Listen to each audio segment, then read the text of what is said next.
किछि दिन तले मु गोटे पाठशाला करिथिली सेथिरे मु दर्शेइथिली जे भारत वर्ष रे जेतेबेले गणतांत्रिक पद्धति रे शासन चलिला बा पार्लियामेंट्री डेमोक्रेसी चलिला सेतेबेले पार्लियामेंट 136 दिन 140 दिन चलुतला।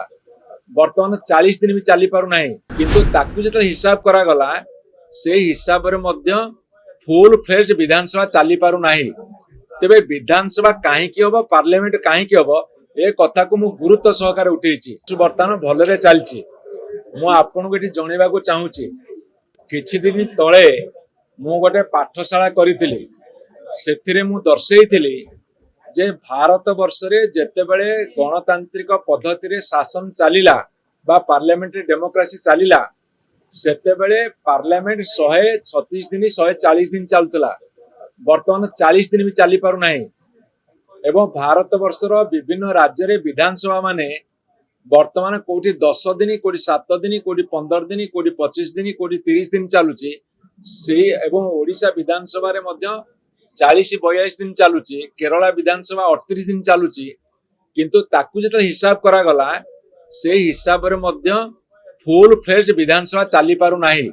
तेबे विधानसभा काहे की होबो, पार्लियामेंट काहे की होबो, ए कथा को मु गुरुत्व सहकारे उठेछि।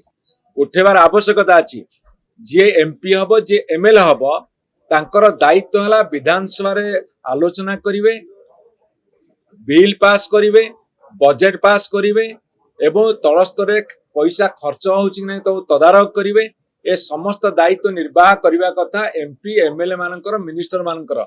किंतु भारत वर्ष रे सेभली वर्तमान होउ नाही, जोडा कि पार्लियामेंट्री डेमोक्रेसी प्रति गोटे बड़ धक्का।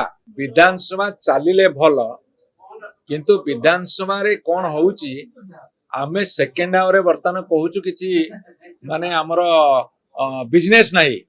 मो तांकर सरकारी दलर किछि मंत्री को पचारुतली, से कहले आमे बिल मध्य तैयारी करि पारनु उपस्थापित करियो, केमि चलिबो।